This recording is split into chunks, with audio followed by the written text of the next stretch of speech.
নমস্কাৰ সকলোকে স্বাগতম জনাইছো মোৰ ইউটিউব চেনেললৈকে আজি এই ভিডিঅ'ৰ জৰিয়তে এনআইএছৰ এটা গুৰুত্বপূৰ্ণ বিষয় আলোচনা কৰিব বিচাৰিছো প্ৰত্যেক এনআইএছৰ পাৰ্টিয়ে ভিডিঅ'টো গুৰুত্ব সহকাৰে চাব আৰু যিমান পাৰে শ্বেয়াৰ কৰিব আহক আজি ভিডিঅ'টো আমি আৰম্ভ কৰোঁ এনআইএছৰ যেটো মানে কি সমস্যা হৈ আছে যি সকল প্ৰাৰ্থী এনআইএছৰ পৰা ডিএলএড সম্পূৰ্ণ কৰিছে আৰু এই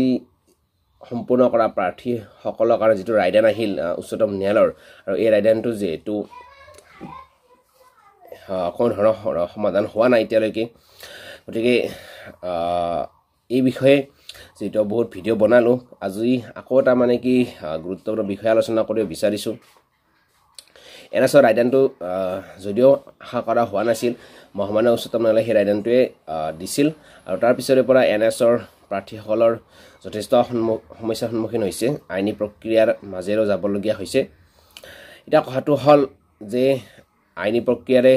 যদিও যোৱা হৈছে কিন্তু এতিয়ালৈ কোনো ধৰণৰ ফাইনেল ৰিজাল্ট ওলোৱা নাই তেনে ক্ষেত্ৰত এনআইএছৰ ভৱিষ্যত কি হ'ব এতিয়া প্ৰশ্ন উদয় হৈ পৰিছে আৰু বহুতে এতিয়া মানে আশা মানে এৰি দিয়া যেন লাগিছে যে এনআইএছৰ কেতিয়াও ভেলিড নহ'ব কিন্তু এটা কথাটো হল যে আমি যেটো কৈ আহিছো গোটেই ভাৰতবৰ্ষত 14 লাখ প্ৰাৰ্থী আছে ঠিক তেনেকৈ অসমত প্ৰায় 1 লাখতকৈ বেছি প্ৰাৰ্থী এনআইএছৰ পৰা ডিএলএড সম্পূৰ্ণ কৰা প্ৰাৰ্থী আছে এটা কথাটো হল যদি হে ইমান প্ৰাৰ্থী আছে গতে এই মুহূৰ্তত প্ৰাৰ্থীসকল কিয় নিমাত হৈ আছে কিয় নিমাত হৈ আছে নে তেওঁলোকক আৰু সাৰ্টিফিকেটখন ভেলিড হোৱাটো বিচৰা নাই নে নালাগে এইটো বিষয়টা কিন্তু প্ৰশ্ন উদয় হৈ পৰিছে যাৰ কাৰণে এতিয়া বিষয়টো কিন্তু হামকটাৰ পৰ্যায়লৈ গৈ আছে আৰু চৰকাৰৰ কোনো ধৰণৰ এইটো বিষয়ত কোনো ধৰণৰ গুৰুত্ব দিয়া দেখা নগল তেনে ক্ষেত্ৰত ভাৰতবৰ্ষৰ লগতে অসমত যেটো প্ৰায় 14 লাখ প্ৰাৰ্থী থকা বুলি মই কৈ আছো যেটো ইয়া 14 লাখ চাকৰি পোৱা নাই গতে বহু সংখ্যক প্ৰাৰ্থী এতিয়াও চাকৰি নোপোৱা কৈ আছে চাকৰি কৰি থকা কথা আমি বাদ দিলো যিখিনি চাকৰি কৰি থকা নাই যিসকলৰ কাৰণে চাকৰি প্ৰয়োজন টেট পাছ কৰি বহি আছে ইয়াৰ কাৰণে একাংশ প্ৰাৰ্থী এতিয়া ঘৰতে বহি আছে বা বহি থকা দেখা গল কোনো ধৰণৰ মানে কি প্ৰতিক্ৰিয়া তেওঁলোকক দেখা নগল হয়তো তেওঁলোকক সাৰ্টিফিকেটখন ভেলিড হোৱাটো বিচৰা নাই আমি 14 লাখ প্ৰাৰ্থী বুলি কৈ আছো কাগজে কলমে বা অসমতো 1 লাখতকৈ ওপৰ প্ৰাৰ্থী আছে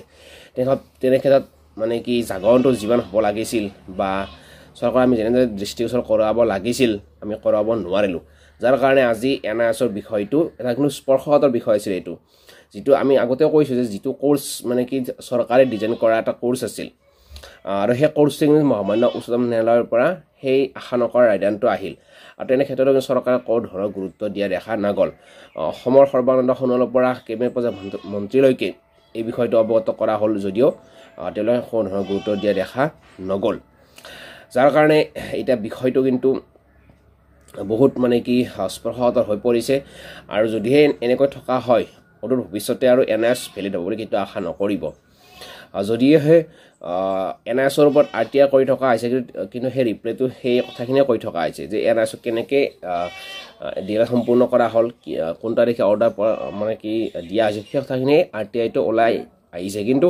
এনআইএছ এতিয়া কেনেকৈ ভেলিড কৰিব সেইটো বিষয় কিন্তু কোনো ধৰণৰ এতিয়া এক্টিভলি লাগি কৰি থকা নাই যাৰ কাৰণে এতিয়া এনআইএছৰ যে ইন ফিউচাৰত ভেলিড হ'ব বা চৰকাৰে গুৰুত্ব দিব সেইটো সন্ধিয়াৰ হৈ পৰিছে আৰু এতিয়া কথাটো হল চৰকাৰ এতিয়া সলনি হ'ব যি চৰকাৰে নহওক আকৌ বিজেপিও আহিব পাৰে বা বিজেপি নাহিলেও বেলেগ চৰকাৰ হ'লেও আহিব গতিকে চৰকাৰ সলনি হোৱাৰ পিছত এই বিষয়টো কিন্তু আকৌ যে তেনেকুৱাকৈ আহিব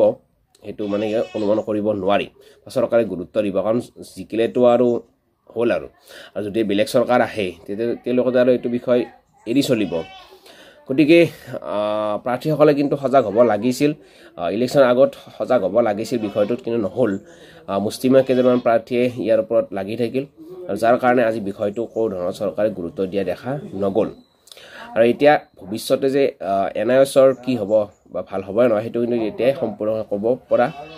হোৱা নাই কাৰণ প্ৰাৰ্থীসকল লাগিব লাগিছিল এক্টিভ হ'ব লাগিছিল কিন্তু সকলোৱে মানে কি বহি গ'ল প্ৰথম অৱস্থাত ঠিকেই আছিল প্ৰাৰ্থীসকল যথেষ্ট এক্টিভ হৈছিল কিন্তু এতিয়া সেই পৰ্যায়টো নাই আৰু নোহোৱাৰ কাৰণে কিন্তু চৰকাৰে এইটো বিষয়ৰ পৰা আঁতৰি আছে আৰু আঁতৰি থকাৰ কাৰণে কি হ'ল বিষয়টো কোনো ধৰণৰ মানে কি গুৰুত্ব দিয়া দেখা হোৱা নাই কিন্তু চৰকাৰে গুৰুত্ব দিব লাগিছিল যেহেতু সেই কোৰ্সটো চৰকাৰে কৰোৱাইছিল তেনেকৈ কিন্তু চৰকাৰৰ এইটো বিষয়ত কোনো ধৰণৰ গুৰুত্ব দিয়া দেখা যোৱা নাই এতিয়ালৈকে অসমৰ পৰা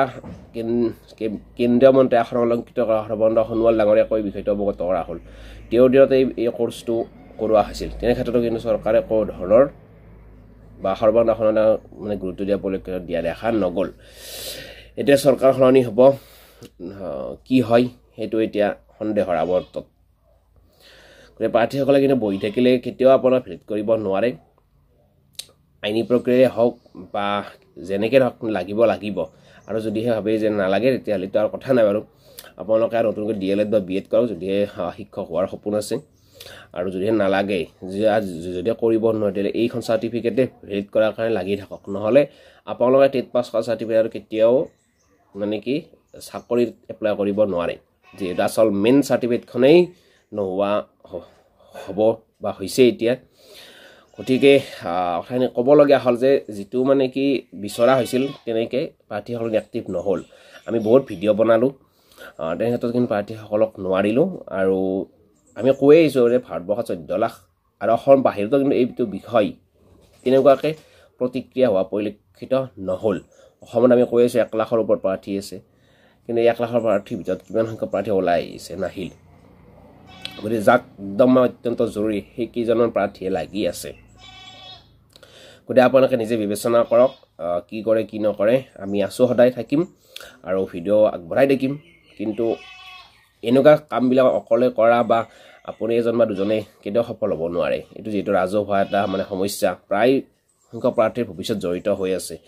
গতিকে আপোনালোক প্ৰত্যেকে ওলাই আহিব লাগিব আৰু লাগি থাকিব লাগিব তেতিয়া কিন্তু সফল হোৱাৰ সম্ভাৱনা থাকিব আৰু যদি নালাগে তেতিয়াহ'লে ধৰি লওক আৰু NIS কেতিয়াও ভেলিড নহয় গতিকে এইখিনিয়ে ধন্যবাদ জয় অসম